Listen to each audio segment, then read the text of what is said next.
Alhamdulillahi Rabbil Alameen. Wassalatu wassalamu ala ashrafil mursaleen. Sayyidina Muhammadin wa alihi wa sahbihi ajma'in ila yawmiddin.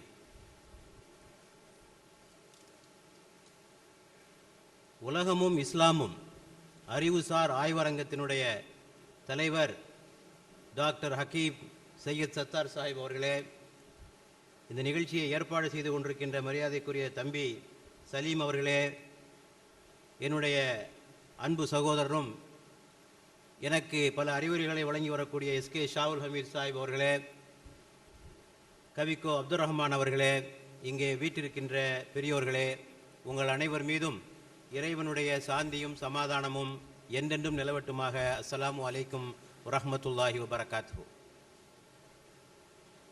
நல்லதொரு தலைப்பிலே இங்கே இந்த கருத்தரங்கம் நடைபெற்றுக் கொண்டிருக்கிறது. தேர்ந்த அறிஞர்களை தேர்ந்தெடுத்து தேர்ந்த தலைப்புகளிலே இந்த நிகழ்ச்சியை ஏற்பாடு செய்திருக்கக்கூடிய சலீம் அவர்களை நான் பாராட்டுகிறேன். அவருடைய முயற்சிகள் வெற்றி பெற வேண்டும் என்று இறைவனிடத்திலே நான் துஆ செய்கிறேன். இங்கே எனக்கு தரப்பட்டிருக்கிற தலைப்பு ஐரோப்பியர் நாகரிகமும் இஸ்லாமியர் பண்பாடும் என்று ஒரு விரிந்து பரந்த ஒரு தலைப்பை கொடுத்திருக்கிறார்கள். அதை குறித்த சில நிமிடங்களுக்குள் பேசுவது என்பது மிக கடினமான ஒரு காரியம்தான். இருப்பினும் என்னால் முடிந்த அளவுக்கு அந்த கடமையை நிறைவேற்ற வேண்டும் என்று நான் ஆசைப்படுகிறேன். இந்த தலைப்பை பார்த்தபோது எனக்கு என்னுடைய உள்ளத்திலே எழுந்த சில கருத்துக்களை முதலாவதாக சொல்லுகிறேன். ஒரு புத்தகம் வந்தது, clash of civilisations. Samuel Huntington எழுதினார். இனிமேல் உலகத்திலே நடைபெறப் போகிற போரே மோதலே இஸ்லாத்திற்கும் ஐரோப்பிய நாகரிகத்திற்கும் இடையில் நடக்கப் போகின்ற போராகத்தான் அது இருக்கப் போகிறது. ஆகவே மிகப்பெரிய மோதலுக்கு தயாராகுங்கள். இஸ்லாம் இஸ் a threat. இஸ்லாம் ஒரு பெரிய ஆபத்து.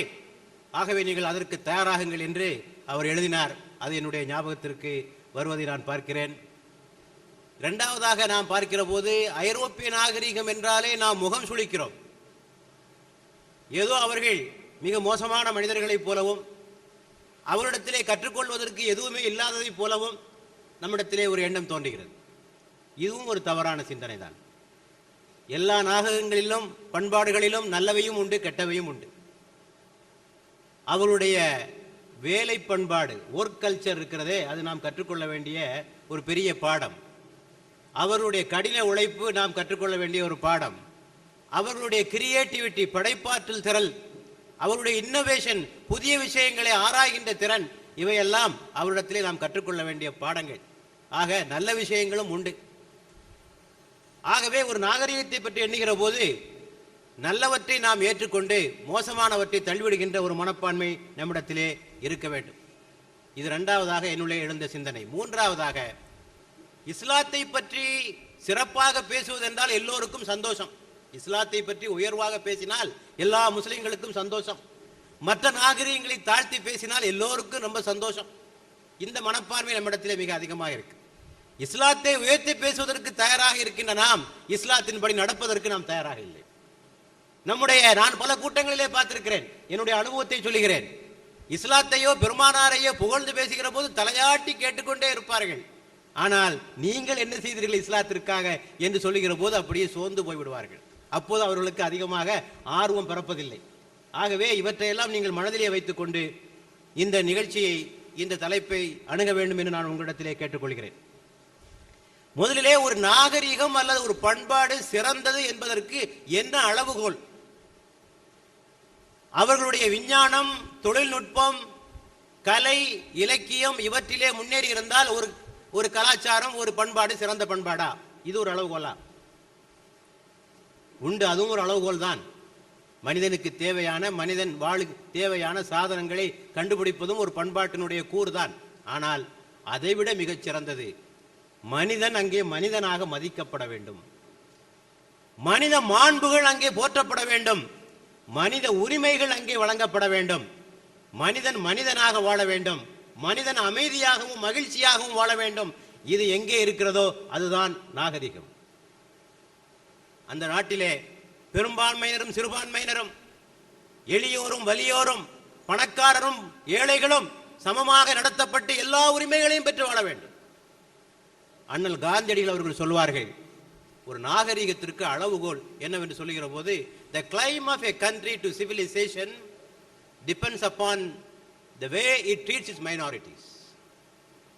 ஒரு நாடு நாகரிகமிக்க நாடு என்பதற்கான அடையாளம் என்னவென்று சொன்னால், அந்த நாட்டிலே வாழுகிற சிறுபான்மை மக்கள் கண்ணியமாக நடத்தப்படுவது.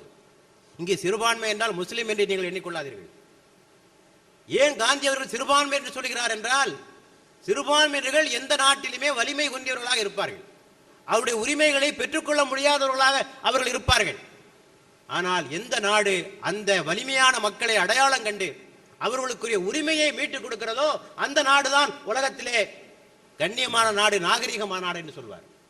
ஆகவே மனித உரிமைகள் எங்கே வழங்கப்படுகிறதோ அதுதான் உண்மையான நாகரிகமிக்க ஒரு நாட்டினுடைய அடையாளமாக இருக்க முடியும் என்பதை நாம் தெரிந்து கொள்ளணும். இதுதான் நாகரிகத்திற்கான அளவுகோல்.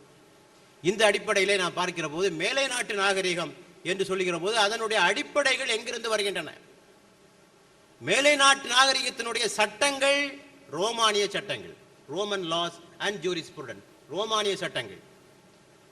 அதனுடைய சிந்தனைகள் கிரேக்க கலாச்சாரத்திலிருந்து வருவது ஆரம்பத்தில். பின்னர் அது கிறிஸ்தவ யூத மத கலாச்சாரங்களிலிருந்து பின்னாலே பெறப்பட்டது. ஆரம்பத்திலே கிரீக்கிலிருந்து வந்தது, சட்டங்கள் ரோமத்திலிருந்து வந்தது, பிற்காலத்திலே அது கிறிஸ்தவ யூத மதங்களை அடிப்படையாக கொண்டு வந்ததை நாம் பார்க்கிறோம்.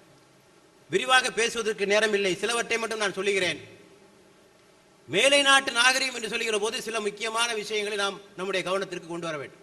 முதலாவதாக அவர்கள் சொல்லுவது செக்யூலரிசம் என்று சொல்லக்கூடிய ஒரு கொள்கை.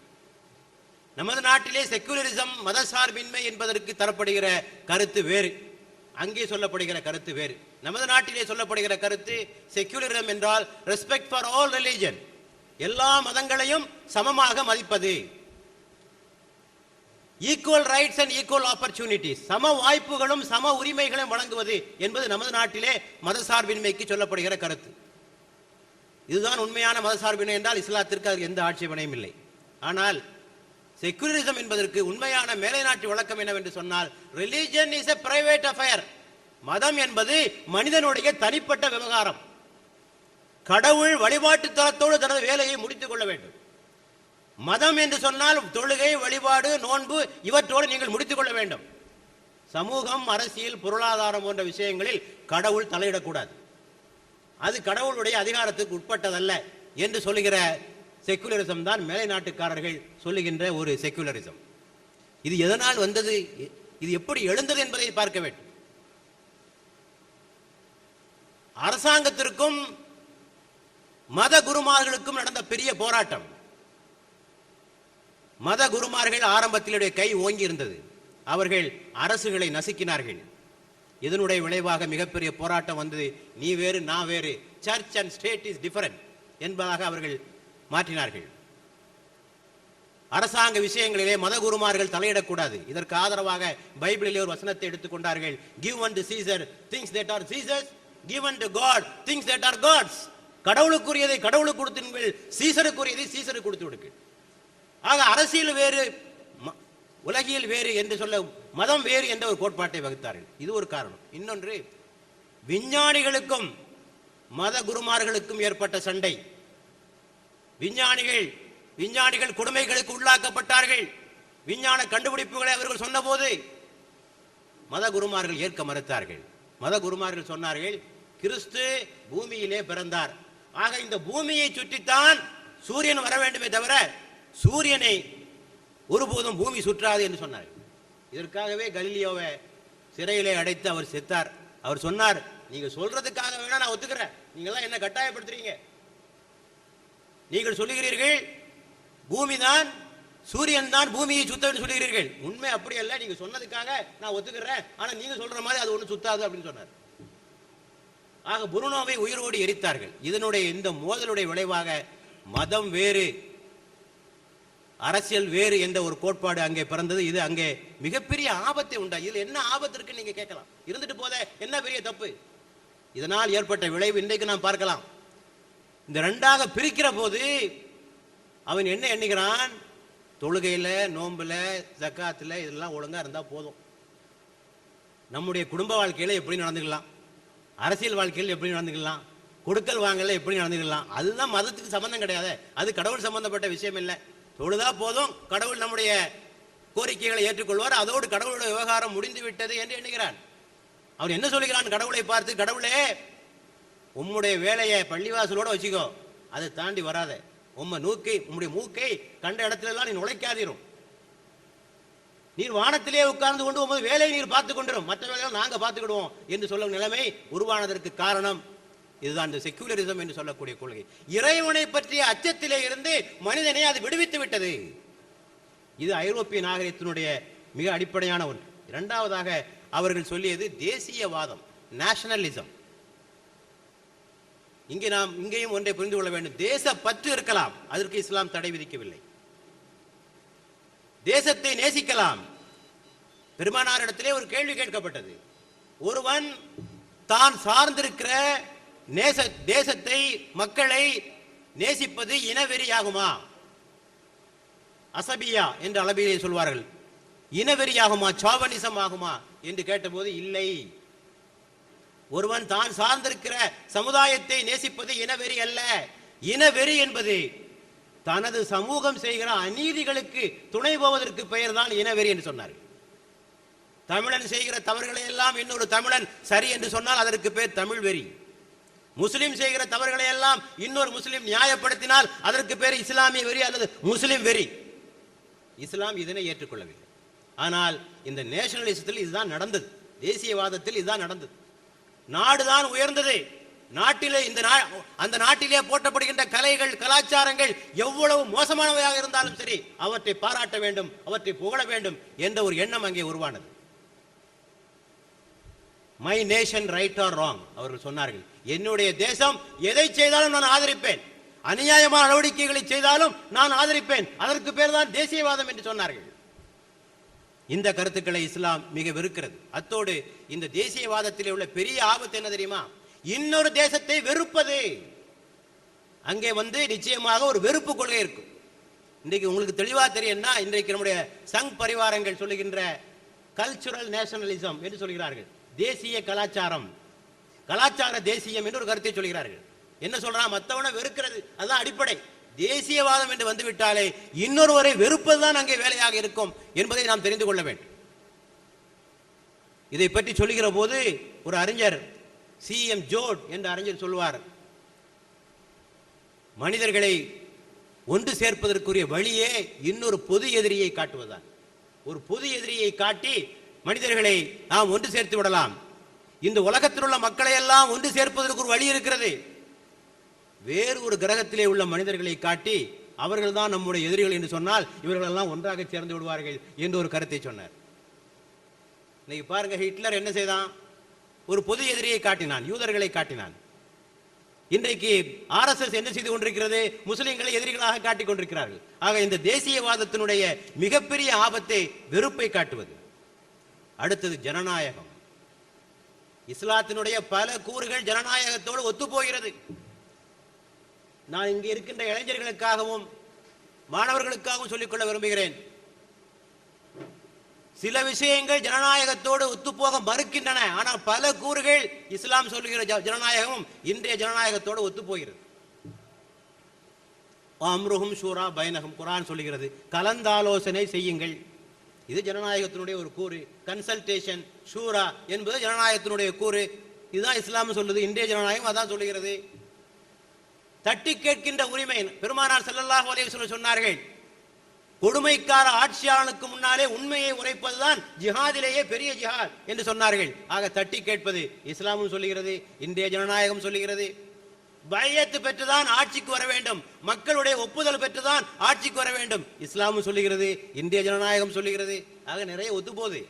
எங்க ஒத்துப்போகலன்னா, நன்மை எது தீமை எது என்று முடிவெடுக்கிற அதிகாரம் இன்றைய ஜனநாயகத்தின்படி சட்டமன்றங்களுக்கும் பாராளுமன்றங்களுக்கும் உண்டு.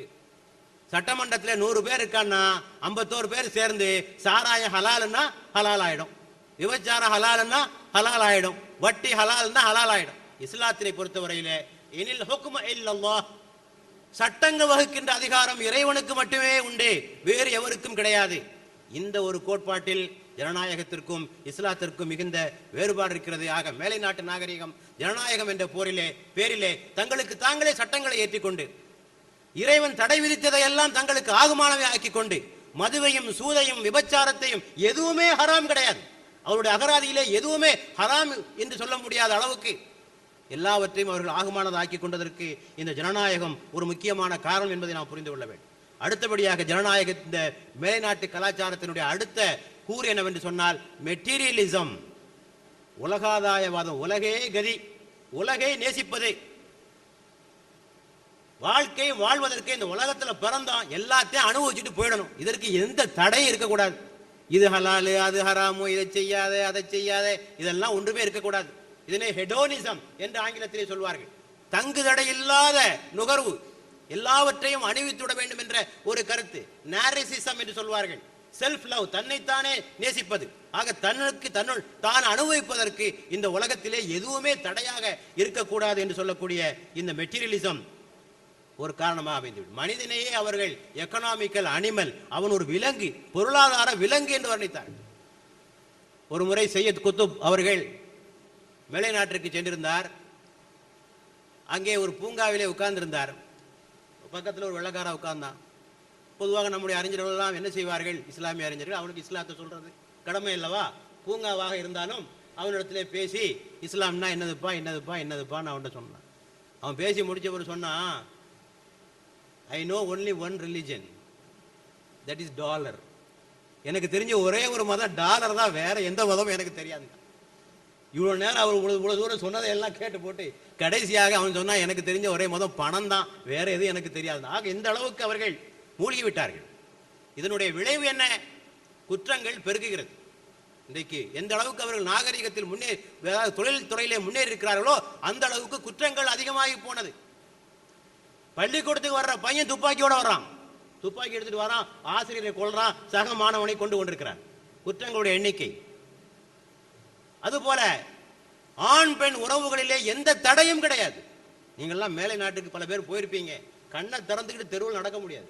கண்ணை திறந்து கொண்டு உங்களால் தெருவிலே நடக்க முடியாது, ரயிலிலே போக முடியாது. அவ்வளோ அட்டகாசங்கள், 4 சுவருக்குள் நடக்க வேண்டிய விஷயங்கள் எல்லாம் தெருவிலே நடந்து கொண்டிருக்கும். இன்றைக்கு எந்த அளவுக்கு போய்விட்டார்கள்?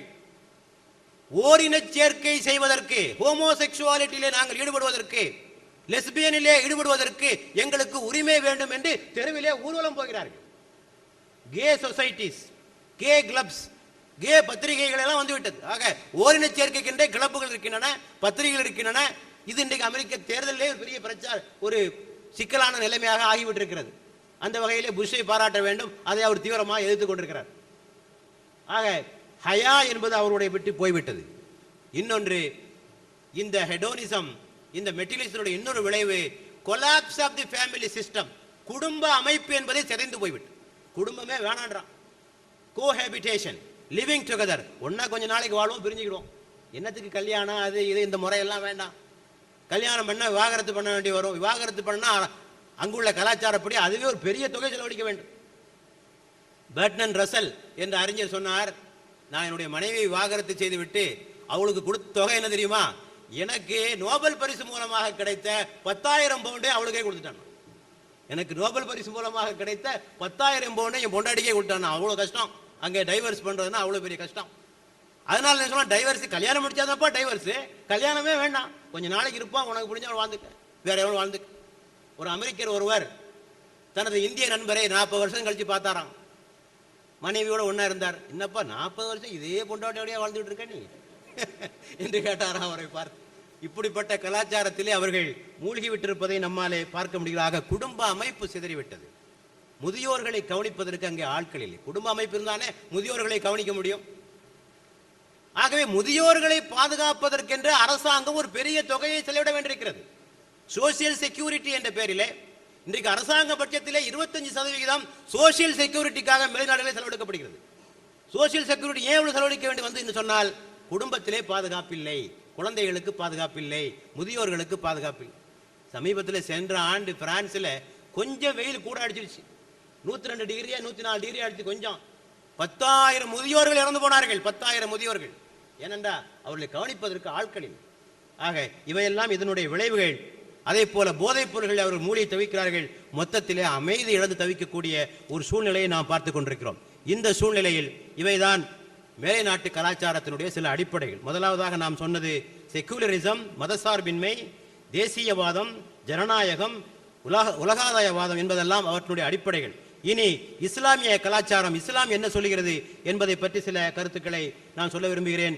இஸ்லாமிய நாகரிகத்தினுடைய அடிப்படைகள் என்று பார்க்கிற போது அது தௌஹீதிலிருந்து ஆரம்பமாய் இஸ்லாத்தினுடைய எந்த கோட்பாடாக இருந்தாலும் சரி, இஸ்லாத்தினுடைய அரசியல் கோட்பாடாக இருந்தாலும் சரி, அது பொருளாதார கோட்பாடாக இருந்தாலும் சரி, அது சமூக கோட்பாடாக இருந்தாலும், எதுவாக இருந்தாலும் ஓரிரை கொள்கையில் தான் இஸ்லாமிய கோட்பாடுகள் அனைத்தும் ஆரம்பமாகும். ஆக ஏகத்துவம் என்ன சொல்லுகிறது? இறைவன் ஒருவன். இறைவன் உங்களை படைத்தவன் மட்டுமல்ல, அவன் உங்களுக்கு வழிகாட்டுபவனும் கூட. மேலை நாட்டு கலாச்சாரம் என்ன சொல்லுது? கடவுள் தான் படைச்சாரு, படைச்சிட்டு ஒதுங்கிக்கிட்டாரு. அவரு கொத்தனார் வீட்டை கட்டி கொடுத்துட்டு ஒதுங்கி வீட்டை கொடுத்துட்டு போயிடுவார் இல்லையா? கொத்தனார் வந்து அதிகாரம் பண்ணி கொண்டிருக்க மாட்டார். அதே மாதிரி கடவுள் இந்த உலகத்தை எல்லாம் படைச்சாரு, படைச்சிட்டு நம்ம கிட்ட கொடுத்துட்டு அவர் போயிட்டாரு. அதுக்கு மேல கடவுளுக்கு நமக்கு தொடர்பு இல்லை என்று சொல்லுகின்ற கருத்து தான் அவர்களுக்கு. இஸ்லாம் என்ன சொல்லுகிறது? அலா லஹுல் ஹல்க் வல் அம்ர், அவனே படைத்தான், அவனே ஆணையிடுவான். ஆக நன்மை எது தீமை எது என்று முடிவு செய்கிற அதிகாரம் இறைவனுக்கு மட்டும்தான் உண்டு, அது வேறு எவருக்கும் கிடையாது. அதற்கான ஆற்றலும் அவனுக்குத்தான் உண்டு, அதிகாரமும் அவனுக்குத்தான் உண்டு, அதற்கான ஆற்றலும் அவனுக்குத்தான் உண்டு.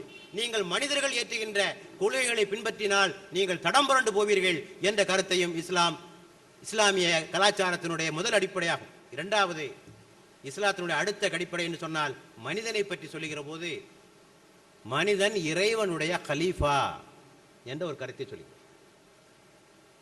மனிதனுக்கு முழு சுதந்திரம் கிடையாது.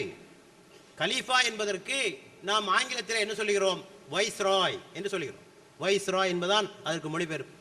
ஆகவே சரித்திரம் படித்திருக்கிறோம், எல்லோருக்கும் தெரியும் வைஸ்ராய் என்னன்னு தெரியும் உங்களுக்கு. வைஸ்ராய் என்ன செய்வாரு? இங்கிலாந்திலே உள்ள அரசியார் என்ன உத்தரவு போடுகிறாரோ அதை நிறைவேற்றுபவருக்கு பேர் வைஸ்ராய். வைஸ்ராய்க்கு என்று எதுவும் சொந்தம் கிடையாது, அரசிக்கு தான் எல்லாம் சொந்தம். அவர் இடுகின்ற உத்தரவுகளை நிறைவேற்ற வேண்டியவர் வைஸ்ராய். ஆக இஸ்லாம் அப்படித்தான் சொல்கிறது, இறைவன் தான் எல்லாவற்றிற்கும் சொந்தக்காரன். இறைவனுடைய கட்டளைகளை நிறைவேற்றுவதுதான் உன்னுடைய பொறுப்பு. இறைவன் சொல்லுவான், மதுவை அகற்று, அது உன்னுடைய வேலை. சாராயத்தை ஒளி, விபச்சாரத்தை ஒளி. மற்ற சமயங்களிலே சொல்வார்கள், கடவுள் இந்த உலகத்திற்கு அவதாரம் எடுத்து வருவார், சம்பவாமி யுகே யுகே என்று சொல்வார்கள். யுகந்தோறும் நான் சம்பவிப்பேன் என்று கடவுள் சொல்வார். எப்பொழுதெல்லாம் அதர்மம் தலை தூக்குகிறதோ அப்போதெல்லாம் பகவான் அவதரிப்பார் என்று சொல்வார்கள். இஸ்லாம் சொல்ல, கடவுள் எல்லாம் இந்த உலகத்துக்கு எல்லாம் ஒன்றும் வரமாட்டார், உன்னதான் பிரதிநிதி ஆக்கியாச்சு இல்ல, நீ தான் அவனுடைய கலீஃபா. ஆக இறைவன் இந்த உலகத்திலே எதையெல்லாம் செய்ய வேண்டும் என்று விரும்புகிறானோ அதையெல்லாம் உன் மூலமாகத்தான் அவன் செய்ய விரும்புகிறான். ஆக இறைவனிடுகின்ற கட்டளைகளை நிறைவேற்றுவதுதான் உன்னுடைய பொறுப்பே தவிர உனக்கு முழுமையான சுதந்திரம் கிடையாது என்று இஸ்லாம் சொல்லுகிறது. அடுத்தபடியாக வாழ்க்கை பற்றிய கருத்தை சொல்லுகிற போது ஒரு சமநிலையான கருத்து.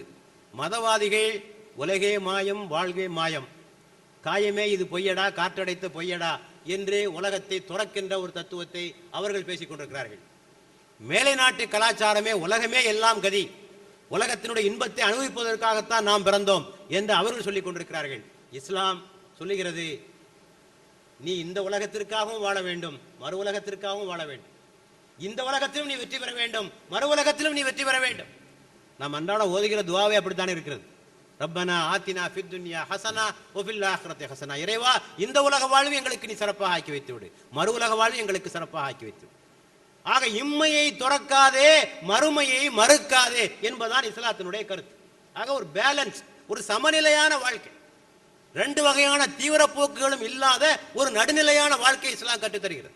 ரசூலுல்லாஹி ஸல்லல்லாஹு அலைஹி வஸல்லம் சொன்னார்கள், இம்மைக்காக மறுமையை விட்டு விடாதே, மறுமைக்காக இம்மையை விட்டு விடாதே என்று சொன்னார்கள்.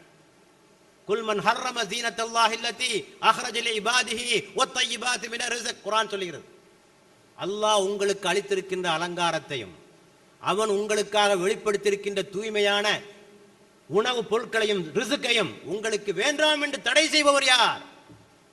ஆக அனுபவி, ஆனால் குலு வஷ்ரபு வலா துஸ்ரிஃப், உண்ணுங்கள் பருகுங்கள், ஆனால் நீங்கள் அளவு கடந்து விடாதீர்கள். இதுதான் இஸ்லாத்தினுடைய கருத்து. ஆக இந்த பேலன்ஸான லைஃப், இந்த சமநிலை போக்குடைய ஒரு வாழ்க்கை திட்டத்தை ஒருவன் ஏற்றுக்கொண்டால் அவன் மெட்டீரியலிஸ்டாகவும் மாற மாட்டான், அவன் துறவியாகவும் மாற மாட்டான். அவன் முற்றும் துறந்த முனியாகவும் மாற மாட்டான், இந்த உலக வாழ்க்கையிலே அவன் மூழ்கி விடவும் மாட்டான். ஆக இதிலிருந்து மனிதனை காப்பதாக அமைந்திருக்கிறது. ஆக இதுவும் இஸ்லாமிய நாகரிகத்தினுடைய ஒரு அடிப்படை. அடுத்தபடியாக யுனிவர்சல் அவுட்லுக், இஸ்லாத்தினுடைய நாகரிகத்தினுடைய அடிப்படை இஸ்லாம் ஜாதி மொழி இனம் இவற்றையெல்லாம் கடந்த ஒரு மார்க்கம். இஸ்லாத்திலே இனத்திற்கோ மொழிக்கோ இந்த வெறிகளுக்கோ இஸ்லாத்தில் இடம் கிடையாது. மனிதர்கள் அனைவரும் சீப்பின் பற்களை போல் சமமானவர்கள் என்று நபிகள் நாயகம் ஸல்லல்லாஹு அலைஹி வஸல்லம் சொன்னார்கள். அனைவரும் ஆதத்தினுடைய வழித்தோன்றல்கள், ஒரு ஆணிலிருந்தும் ஒரு பெண்ணிலிருந்தும் தோன்றியவர்கள் என்ற கருத்து மனித குலத்தை இணைக்கின்ற ஒரு கருத்தாக இருக்கிறது. ஆக இஸ்லாத்திலே மொழி வெறிக்கு இன வெறிக்கு இதற்கெல்லாம் இடமே கிடையாது. இது வரலாறு நமக்கு சான்று பகர்கிறது. இன்றைக்கு இருக்கக்கூடிய உலக முஸ்லிம்கள் தொகையில் அரபுக்களுடைய எண்ணிக்கை 20% மட்டுமே. மொத்த முஸ்லிம் ஜனத்தொகையில் அரபுக்களுடைய எண்ணிக்கை 20%. இஸ்லாம் தோன்றியது அரேபியாவில், குர்ஆன் வந்தது அரேபியாவில், பெருமானார் பேசியது அரேபியாவில், எல்லாம் அரேபியா தான். ஆனால் இன்று இஸ்லாம் அரபுக்களை விட அரபு அல்லாத மக்களால் தான் அது ஏற்றுக்கொள்ளப்பட்டிருக்கிறது. ஆக இது உலகளாவிய ஒரு சகோதரத்துவத்திற்கு வழிவகுப்பதை பார்க்கிறோம்.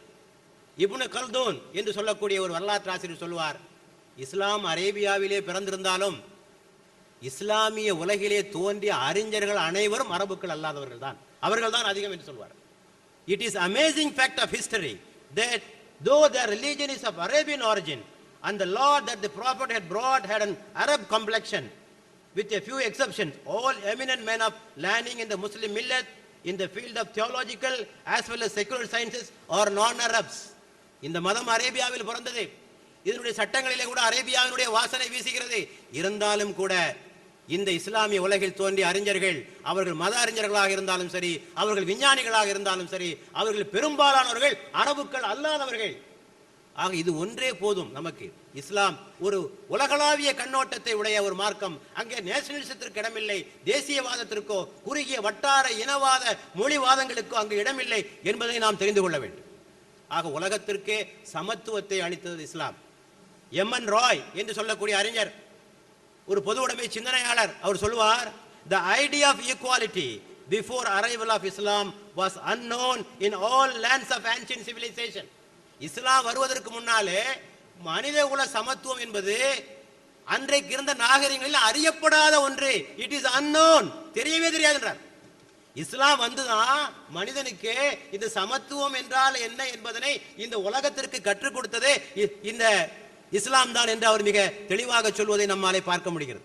ஆக இந்த அளவுக்கு இஸ்லாம் அடிப்படைகள் அமைந்திருக்கின்றன. ஆக 4 அடிப்படைகளை நான் உங்களுக்கு சொல்லியிருக்கிறேன். முதலாவதாக இறைவன் ஒருவன் என்ற கருத்து, மனிதன் இறைவனுடைய கலீஃபா என்ற கருத்து, வாழ்க்கையை முழுமையாக வாழ வேண்டும், துறவரத்தின் பக்கமாகவும் போகக்கூடாது, உலகத்தின் பக்கமாக மூழ்கிவிடக்கூடாது என்ற ஒரு கருத்து இஸ்லாத்தினுடைய உலகளாவிய நோக்கு என்று சொல்லிவிட்டு கடைசியாக அடுத்த பகுதியாக நான் சொல்ல விரும்புவது, இஸ்லாத்தினுடைய இந்த கருத்துக்கள் மனித குலத்தில் என்ன தாக்கங்களை ஏற்படுத்தி. ஏனென்றால் ஒரு நாகரிகத்தை அளக்க வேண்டும் என்று சொன்னால், ஒரு பண்பாட்டை அளக்க வேண்டும் என்று சொன்னால், அது சமுதாயத்திலே தாக்கங்களை உண்டு பண்ணியிருக்க வேண்டும். இப்போ ஏகத்துவ கொள்கை என்று எடுத்துக்கொள்ளுங்கள், அது என்ன தாக்கத்தை ஏற்படுத்தியது? சிலை வழிபாட்டை முழுமையாக அப்புறப்படுத்தியது. உலகத்திலே எந்த மதமும் சாதிக்க முடியாத ஒன்று. கடவுளே இல்லைன்னு சொல்லவனு கூட சிலையை வச்சுட்டான். கடவுளே இல்லைன்னு சொல்லவனு கூட சிலையை வச்சு கொண்டாடி கொண்டிருக்கிற போது இஸ்லாம் மார்க்கம் ஒன்றுதான் இந்த சிலை வழிபாட்டிலே இருந்து பாதுகாக்கப்பட்ட ஒரு மார்க்கமாக ஆக்கப்பட்டிருப்பதை பார்க்கிறோம். உலக வரலாற்றிலேயே பெருமானார் அவர்கள் மட்டும்தான் மத தலைவர்களிலேயே கடவுளாக ஆக்கப்படாத ஒரே தலைவர் அவர்கள் மட்டும்தான் என்பதை நாம் பார்க்கிறோம். இது பெரிய புரட்சி அல்லவா? அதே போல இஸ்லாத்தினுடைய பார்வையிலே இறைவனை நேரடியாக நெருங்கலாம். இது ஒரு புரட்சிகரமான ஒரு சித்தாந்தம்.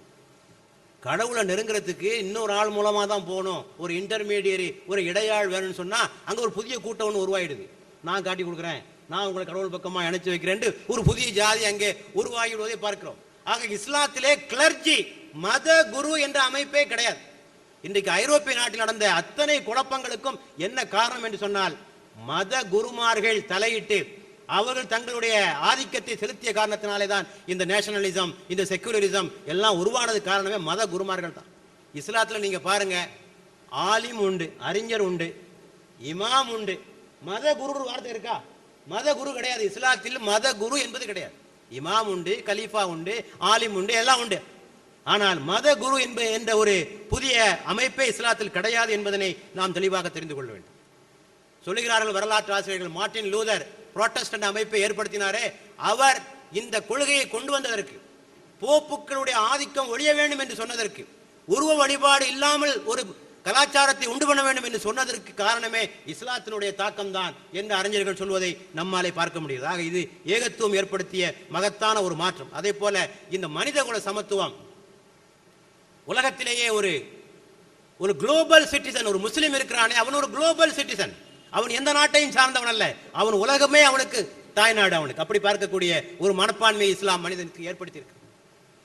உம்மா என்று சொல்லுகிறோம், உம்மா என்று சொல்லக்கூடிய கான்செப்ட், மனிதகுலம் முழுமையும் ஒன்றாக இணைக்கக்கூடிய ஒரு நிலைமையை இஸ்லாத்தை தவிர வேறு எந்த சமயங்களும் தோற்றுவிக்கவில்லை என்பதனை நாம் தெளிவாக இங்கே புரிந்து கொள்ள வேண்டும். அடுத்து இந்த மனிதகுல சமத்துவம் மனிதனுக்கு அளித்த இன்னொரு பெரிய நன்கொடை என்று சொன்னால், ஆட்சியாளர்களை தட்டி கேட்கின்ற உரிமையை மனிதனுக்கு அளித்ததே தான். கலீஃபாக்களை கூட தட்டி கேட்க முடியும் என்று ஒரு நிலைமையை உலகத்திற்கு வழங்கியது இஸ்லாம் தான். அதற்கு முன்னால பேச மாட்டாங்க, மன்னருக்கு முன்னால பேசுறதா நிக்கவே முடியாது அவனால. ஆனால் உமர் போன்ற கலீஃபாவை பார்த்து, எப்படிப்பட்டவர், மாவீரர் அலெக்சாண்டர் ஆண்ட பகுதிகளை விட மிகப்பெரிய நிலப்பரப்பை ஆண்ட, சார்லமேனை விட மிகப்பெரிய நிலப்பரப்பை ஆண்ட கலீஃபா உமரை பார்த்து, நீங்க குத்பாவுக்கு முன்னாலே இந்த கேள்விக்கு பதில் சொல்லிவிட்டு தான் நீங்க குத்பாவுக்கு ஏற வேண்டும் என்று சொல்லுகின்ற அளவுக்கு ஒரு சாதாரண குடிமகனுக்கு தைரியம் இருந்தது என்று சொன்னால் அது இஸ்லாம் கொடுத்த அந்த தைரியம் தான். யாரையும் தட்டி கேட்க முடியும் என்று இஸ்லாம் இந்த உலகத்திற்கு வழங்கிய ஒன்று. அடுத்தபடியாக சகிப்புத்தன்மை, மத சகிப்புத்தன்மை, இது இஸ்லாம் இந்த உலகத்திற்கு வழங்கிய ஒரு பெரிய அருட்கொடை. இதுல என்ன விசேஷம் சொன்னா, எம்மதமும் சம்மதம் என்று சொல்பவன் எல்லா மதங்களையும் சகித்துக் கொள்வதில் ஆச்சரியம் ஒன்றுமில்லை, இல்லையா? எம்மதமும் சம்மதம் என்று சொல்பவன் எல்லா மதங்களையும் மதிப்பதிலே ஒன்று ஆட்சியம் இல்லை. என்னுடைய மதம்தான் உண்மையானது என்பதிலே உறுதியாக இருந்து கொண்டு இன்னொரு மதத்தை மதிப்பது இருக்கிறது, அது கடினமான ஒரு காரியம். ஒவ்வொரு முஸ்லீமும் உறுதியாக இருக்கிறான், என்னுடைய மதம் தான் உண்மையாகும், எம்மதமும் சம்மதம் அல்ல, எம்மதமே சம்மதம், எம்மதம் தான் எனக்கு சம்மதம் என்று சொல்லுகின்றான் ஒவ்வொரு முஸ்லீமும். சொல்லிக்கொண்டே இன்னொரு மதத்தை மதிக்கிறான். குர்ஆன் சொல்லுகிறது, வலா தஸுப்புல் லதீன யதுஊன மின் தூனில்லாஹ், அவர்கள் வணங்குகின்ற அல்லாஹ் அல்லாதவற்றை நீங்கள் திட்டாதீர்கள். ஆக பெருமானார் காலத்திலிருந்து பின்னர் வந்த காலம் வரை சமயங்களுக்கான வழிபாட்டு உரிமைகள், எல்லா உரிமைகளையும் இஸ்லாம் வழங்கி இருக்கிறது. நீங்கள் இதை பற்றி தெளிவாக தெரிந்து கொள்ள வேண்டும் என்று சொன்னால், பெருமானார் உருவாக்கிய முதல் குடியரசிலே அவர்கள் வகுத்த இஸ்லாமிக் கான்ஸ்டிடியூஷன், அந்த மதீனத்து சாசனம் இருக்கிறதே, அதை நீங்கள் படித்து பாருங்கள். நஜ்ரான் தேசத்து கிறிஸ்தவர்களோடு பெருமானார் செய்து கொண்ட ஒப்பந்தத்தை படித்து பாருங்கள். அந்த கிறிஸ்தவர்களுக்கு பெருமானார் உறுதிமொழி கொடுத்தார்கள், உங்களுடைய சிலைகளுக்கும் உங்களுடைய சிலுவைகளுக்கும் நாங்கள் எந்த பாதிப்புகளையும் ஏற்படுத்த மாட்டோம் என்று சொல்லக்கூடிய நிலைமையை நாம் பார்க்கிறோம். ஆக பிற சமயத்தவரை மதித்த இன்றைக்கு நம்மை அதிகமாக எதிர்த்து கொண்டிருக்கிறார்களே யூதர்கள், முஸ்லிம்களை பரம எதிரிகளாக பார்க்கிறார்களே யூதர்கள், இவர்களை இஸ்லாம் எப்படி நடத்தியது தெரியுமா? உலக வரலாற்றிலே யூதர்கள் எங்காவது அமைதியாக வாழ்ந்தார்கள் என்று சொன்னால் அது முஸ்லிம்கள் வாழ்ந்த பகுதியில் தான். ஓ ஜெருசலம் என்று ஒரு புத்தகம் டொமினிக் லெப்பேரே என்பவர் எழுதியது, லேரி காலின்ஸ் என்பவர் எழுதியது, தி ஃப்ரீடம் அட் மிட் நைட் என்ற புத்தகம் எழுதினார். அந்த ஆசிரியர் எழுதியது, அதிலே ஒரு கருத்தை சொல்கிறார்கள். During those dark centuries, the only example of normal Jewish existence in the West was the Spain of Caliphate. அந்த இருண்ட காலகட்டங்கள், இருண்ட காலம்னா என்ன சொல்றாரு, யூதர்களை ஓட ஓட விரட்டி அடிச்சான், ஐரோப்பாவில் எங்கேயும் விரட்டி அடிப்பான். அவர்கள் விபச்சாரிகள் போடுகிற சின்னத்தை தான் தங்களுடைய கழுத்திலே அணிந்து கொள்ள வேண்டும், அவர்களுக்கு யாரும் சொத்து விற்கவும் கூடாது, வாங்கவும் கூடாது, இப்படிப்பட்ட கொடுமைகளை அனுபவித்துக் கொண்ட காலத்தில் அதைத்தான் சொல்கிறார். அந்த இருண்ட காலங்களில் எங்காவது யூதர்கள் அமைதியாக வாழ்ந்தார்கள் என்று சொன்னால் அது ஸ்பெயினிலே கலீஃபாக்களுடைய ஆட்சியின் கீழ் மட்டும்தான். Where under Arab rule the Jewish people flourished as they never would again in diaspora. அங்கே வாழ்ந்ததை போல அவர்கள் உலகத்தின் எந்த பகுதியிலும் அமைதியாக மகிழ்ச்சியாக அவர்கள் வாழ்ந்ததில்லை. The Christian Reconquista ended that in 1492. Ferdinand and Isabella expelled the Jews from Spain. ஆனால் அது ஒரு முடிவுக்கு வந்தது 1492 ஆண்டில் கிறிஸ்தவர்கள் ஆட்சியை கைப்பற்றினார்கள். இசபெல்லாவும் ஃபெர்டினாவும் ஆட்சியை கைப்பற்றி யூதர்களை பூரா துரத்தி விட்டான். சரி, அதுக்கு பிறகு எங்க போனான் தெரியுமா? அவன் அந்த யூதர்கள் மொரோக்கோவுக்கு போனான், துனிசியாவுக்கு போனான். அங்க விரட்டி அடிச்ச பிறகு அவனுக்கு ஆதரவு கொடுத்தது யார் என்று சொன்னால் முஸ்லிம்கள் தான். ஆக உலகத்திற்கு மத சகிப்புத்தன்மையை கற்றுக் கொடுத்ததே முஸ்லிம்கள் தான் என்பதை நாம் தெளிவாக புரிந்து கொள்ள வேண்டும். ஆக மார்க்கத்தை திணிப்பதில் மட்டும் அது தாராளமாக நடந்து கொள்ள, மார்க்கத்தை திணிக்கவும் இல்லை, அதே சமயத்திலே இஸ்லாமிய அரசிலே பாதுகாப்பு பெற்றிருக்கிற மக்களுக்கான முழு உரிமைகளையும் வழங்கியது. இதுவும் இஸ்லாமிய பண்பாட்டின் ஒரு கூறாக நான் சொல்ல விரும்புகிறேன். கடைசியாக நான் சொல்ல விரும்புவது இஸ்லாமிய பண்பாட்டினுடைய கூறு, விஞ்ஞானத்திற்கும் மதத்திற்கும் இஸ்லாத்திற்கும் ஒருபோதும் மோதல் வந்ததில்லை. ஐரோப்பிய நாகரிகத்தில் நடக்கல. நான் முன்னாலே சொன்னேன், புருனோவை உயிரோட எரிச்சாங்க, கலீலியோவை அடைச்சாங்க. எந்த அளவுக்கு என்று சொன்னால் அவர்களை விசாரிப்பதற்கென்றே சில கோர்ட்டுகள் வைத்திருந்தார்கள், இன்குசிஷன் கோர்ட்ஸ். 300 ஆண்டுகளில் அந்த இன்குசிஷன், அந்த விசாரணை கோடுகளின் மூலமாக 3,40,000 பேருக்கு தண்டனை கொடுத்தான். 3,40,000 பேருக்கு தண்டனை கொடுத்தான். 32,000 பேரை உயிரோடு எரித்தான். இந்த அளவுக்கு அநியாயம் பண்ணாங்க. இஸ்லாமிய வரலாறு நடந்திருக்கா? நடக்க முடியாது. ஏன் சொன்னால் இஸ்லாம் விஞ்ஞானத்திற்கு ஊக்கம் அளிக்கிறது. சிந்தித்துப்பார் சிந்தித்துப்பார் என்று சொல்லுகிற மார்க்கமே இதுதான். பொதுவாக மறை என்று சொன்னாலே அதுக்கு பல கருத்து இருக்கு. அதில் ஒன்று சொல்வார்கள், மறைத்துவை. மறை என்பதற்கு மறைச்சுவை, யாருக்கும் காட்டாத, அதுக்கு பேர் தான் மறை என்று சொல்வார்கள். இஸ்லாம் சொல்லுகிறது மறைச்சு வைக்காத, எல்லாத்துக்கும் காட்டு. வேதம் ஓதுவதற்கு என்று ஒரு குழு என்று இஸ்லாம் ஒருபோதும் சொல்லியதில்லை. கல்வி கற்பது அனைத்து முஸ்லிம்கள் மீதும் கடமை என்று சொல்லியதை தவிர அதை கற்பதற்கு ஒரு தனி பிரிவு உண்டு என்று இஸ்லாம் ஒருபோதும் சொன்னதில்லை. இஸ்லாத்தினுடைய கருத்துக்களும் விஞ்ஞான கருத்துக்களும் ஒருபோதும் மோதியதில்லை. ஆகவே இஸ்லாம் விஞ்ஞானத்திற்கு மிக தாராளமான ஊக்கத்தை அளித்தது. 600 ஆண்டு காலம் விஞ்ஞானம் முஸ்லிம்கள் கையில் தான் இருந்தது. அன்றைய காலகட்டத்திலே நோபல் பரிசு என்று ஒன்று இருந்திருக்குமேயானால் முஸ்லிம்கள் தான் அதனை வாங்கியிருப்பார்கள். கிபி 1600 ஆண்டு வரை விஞ்ஞானம் முஸ்லிம்கள் கையில் தான் இருந்தது என்பதை நாம் புரிந்து கொள்ள வேண்டும். ஆக விஞ்ஞானத்திற்கு இஸ்லாம் அளித்த ஊக்கம். ஆக இவற்றையெல்லாம் இந்த இஸ்லாமிய பண்பாட்டினுடைய சில கூறுகளாக நான் உங்களுக்கு சொல்ல விரும்புகிறேன். ஆக ஏகத்துவ கொள்கை, சமத்துவ கொள்கை, மத சகிப்பு கொள்கை விஞ்ஞானத்திற்கு தந்த ஆக்கம். ஆக இத்தோடு நான் முடித்துக்கொண்டு கடைசியாக சில கருத்துக்களை உங்களுக்கு நான் சொல்லிக்கொள்ள விரும்புகிறேன். இதெல்லாம் நான் இவ்வளவு நேரம் உங்கள்கிட்ட பேசினது இஸ்லாத்தை பற்றி பெருமைப்படுத்தி பேசுறதுக்காக அல்ல. நாம் இன்று இஸ்லாத்தை எப்படி புரிந்திருக்கிறோம்? இஸ்லாத்துல இவ்வளவு விஷயம் இருக்கு. இஸ்லாம் அரசியல் கொள்கை கொடுக்குது, பொருளாதார கொள்கை கொடுக்குது, விஞ்ஞானத்தை பத்தி பேசி எல்லாம் பேசி, நாம என்னத்தை பத்தி பேசிட்டு இருக்கோம்? இஸ்லாம் என்றால் வணக்கம், வணக்கங்களுடைய தொகுப்பு, அல்லது வணக்கம் தொடர்பான மசாயில்களை பற்றி பேசுவது. Islam is a bundle of fiqh and masails. மசாயில்களுடைய தொகுப்பா இஸ்லாத்துல? வேற ஒண்ணுமே இல்லையா? திருப்பி திருப்பி அதே தான் பேசிட்டு இருக்கிறதா? எங்க போனாலும் மசாயில்களை பற்றிய சர்ச்சைகளும் வாதங்கள் தான் பண்ணி கொண்டிருப்பதா? எங்க போனாலும் தொழுக நோன்பை தவிர வேறு விஷயமே இஸ்லாத்திலே இல்லையா? இஸ்லாமிய நாகரீகம் என்று வருகின்ற போது மட்டும் இஸ்லாமிய நாகரீகம் இவ்வளவு சிறந்தது என்று சொல்கிறீர்கள், செயல்முறைக்கு வருகிற போது வணக்கங்களோடு இஸ்லாத்தை முடித்துக் கொள்கிறீர்களே, இது எந்த வகையிலே நியாயம்? பெருமானாருடைய வாழ்க்கை வரலாற்றை சொல்கிற போது பெருமானார் அவர்கள் பெண்களுக்கு இந்த உரிமை வழங்கினார்கள், அனாதைகளுக்கு இந்த உரிமை வழங்கினார்கள், சமத்துவத்தை கொண்டு வந்தார்கள், வட்டியை ஒழித்தார்கள், சூதையை ஒழித்தார்கள் என்று மேடையிலே முழங்குவது. அதை ஏன் இப்போது செய்ய மாட்டேங்கிறீங்க? மேடையில் பேசுறது தானே, பெருமானாரை பற்றி புகழ்ந்து பேசுவதற்காக தானே அந்த அம்சங்கள். ஆக முதலாவதாக இஸ்லாத்தை சரியாக புரிந்து கொள்ளுங்கள். இஸ்லாம் ஒரு வாழ்க்கை நெறி.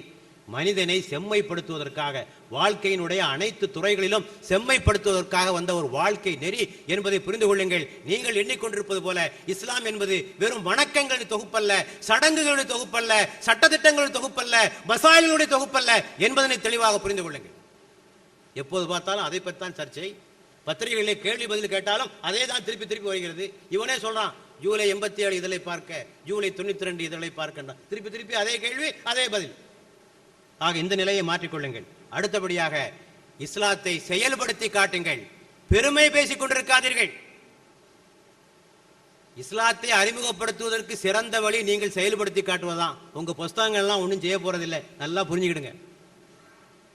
இஸ்லாத்தில் பெண்களுக்கு இவ்வளவு உரிமைகள் பேசுறீங்க, அடுத்த நாள் பத்திரிகையில் ஆனந்தவுடன் பத்திரிகையில் கட்டுரை வருது, எங்களுக்கு இந்த உரிமை இல்லை, பள்ளியாசல் வரத்துக்கு எங்களை உரிமை இல்லை, குலா கொடுக்கறதுக்கு எங்களை உரிமை இல்லை, ஆண்களுடைய சொத்துக்களை பூரா ஆம்பளை பிள்ளையை தட்டிட்டு போயிடுறான், பொம்பளைகளுக்கு வர்றதில்லை, பெண்கள் குரல் கொடுக்குறாங்க. நீங்க என்ன பெருமையா பேசி என்ன பிரயோஜனம்? ஆக இஸ்லாம் கொடுத்திருக்கிற உரிமைகளை முதலாவது பெண்களுக்கு கொடுத்திருக்கிறோமா? சொல்லுங்கள். அவற்றை செய்ய மறந்திருக்கிறோம். இஸ்லாம் அறிவை போற்றுகிறது, முஸ்லிம்கள் அறிவியலை பின்தங்கி இருக்கிறார்கள், இதை பற்றி நாம் சிந்தித்திருக்கிறோமா?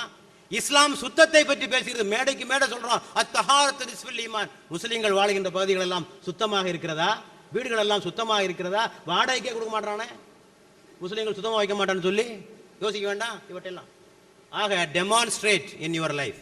இந்த வெறும் புகழ் மாலைகளை சூட்டிக் கொண்டிருக்க வேண்டாம் என்பதனையும் நாம் தெளிவாக புரிந்து கொள்ள வேண்டும். மக்களுக்கு இன்றைக்கு நாம் இஸ்லாத்தை தவறாக நடந்ததனுடைய விளைவு என்ன தெரியுமா? இஸ்லாம் அவங்களுக்கு பிடிக்குது, முஸ்லீம் பிடிக்கல. they love Islam but hate Muslims. இங்கிலாந்துல ஒரு கூட்டம், ஒரு இஸ்லாமிய பிரபல இஸ்லாமிய அறிஞர் இஸ்லாத்தை பற்றி அறிமுகப்படுத்தி பேசினார். கேள்வி நேரம் வந்தது. ஒரு அம்மா கேட்டாங்க, can I embrace Islam without becoming a Muslim? நான் இஸ்லாத்துக்கு வர ஆசைப்படுறேன், ஆனா முஸ்லீமாக ஆசைப்படல. நான் இஸ்லாமத்துக்கு வர ஆசைப்படுறேன், முஸ்லீம் ஆக மாட்டேன். அப்படி என்றால் முஸ்லிம்கள் மீது எவ்வளவு வெறுப்பு இருக்க வேண்டும் என்பதை நீங்கள் தெளிவாக புரிந்து கொள்ள வேண்டும். ஆக இதனை நாம் செய்ய வேண்டும், இஸ்லாத்தை செயல்படுத்தி காட்ட வேண்டும். அடுத்தபடியாக இஸ்லாத்தை பற்றிய தவறான எண்ணங்களை நாம் போக்க வேண்டும். தாவா என்று சொல்லக்கூடிய இந்த அழைப்பு பணியை நாம் இன்னும் அதிகமாக நாம் தீவிரப்படுத்த வேண்டும். இஸ்லாம் தான் இன்று மனிதனுக்கு நிம்மதியை வழங்குகின்ற, அமைதியை வழங்குகின்ற ஒரு மார்க்கம் என்பதனை உலக மக்களுக்கு முன்னாலே நாம் எடுத்துரைக்க வேண்டும். இஸ்லாம் இஸ் தி ஆல்டர்னேட்டிவ். உலகத்துல வேற எந்த ஆல்டர்னேட்டிவ் இல்லை. ஒரு காலத்துல மேலைநாட்டு மக்களுக்கு கம்யூனிசம் ஒரு ஆல்டர்னேட்டிவாக இருந்தது, அது இப்போது போய்விட்டது. இப்போது மாற்று வழி என்னவென்று சொன்னால் அது இஸ்லாம் தான். இஸ்லாத்தை பற்றி மக்களுக்கு பயம் இருக்கிறது. இஸ்லாம் என்றாலே பயப்படுகிறார்கள். ஒரு கூட்டத்திலே ஒரு அறிஞர் பேசினார். பேசி முடித்த பிறகு சொன்னார், சார் இஸ்லாத்தை பற்றி இவ்வளவு நேரம் பேசினீங்க, பட் ஐ ஃபீல் த்ரெட்டன்ட் அப்படின்னார். நான் பயப்படுறேன், உங்களால் எங்களுக்கு ஆபத்துன்னு நினைக்கிறேன். இப்போ இவர் திருப்பி கேட்டார் அந்த பொண்ணு அம்மாவை பார்த்து, ஏப்பா பயப்படுற? இந்த நாட்டில் இந்த இங்கிலாந்தில் நடந்த நிகழ்ச்சி, இங்கிலாந்தில் எண்ணிக்கையில் உன்னை விட நாங்கள் அதிகமாக இருக்கோமா? இல்லை. அப்புறம் ஏன் பயப்படுற? பொருளாதாரத்தில் உன்னை விட நாங்கள் அதிகமாக இருக்கோமா? இல்லை. அரசியலில் உன்னை விட நாங்கள் அதிகமாக இருக்கோமா? இல்லை என்று உண்மை சொன்ன பிறகு அந்த அம்மா சொன்னாங்க, ஸ்டில் ஐ ஃபீல் த்ரெட்டன்ட். இவ்வளவு சொன்ன பிறகு எனக்கு பயமாக தான் இருக்கு உங்களை பார்த்தா அன்னைக்கு. ஆக ஏதோ ஒரு அச்ச உணர்வு இருக்கிறது. நாம் செய்யக்கூடிய சில தவறான காரியங்கள், சில தீவிரவாத நடவடிக்கைகள், சில பயங்கரவாதங்கள், இஸ்லாம் சொல்லாத ஜிஹாதுகளை கையாண்டு கொண்டு அவற்றை ஜிஹாத் என்று சொல்வதனால் உலகமே இஸ்லாத்தை கண்டு அச்சப்படுகிறது. ஆகவே இஸ்லாத்தினுடைய சரியான கோணத்திலே சொல்ல வேண்டிய பொறுப்பு இருக்கிறதாக இஸ்லாத்தை சரியாக புரிந்து கொள்ள வேண்டும், இஸ்லாத்தின்படி நடக்க வேண்டும், இஸ்லாத்தை பற்றி மக்களுக்கு எடுத்துச் சொல்ல வேண்டும். இதுதான் நான் உங்களுக்கு கொடுக்கின்ற செய்தி என்று கூறி வாய்ப்பளித்த தோழர்களுக்கு நன்றி கூறி விடைபெறுகிறேன். எல்லா புகழும் இறைவன் ஒருவனுக்கே.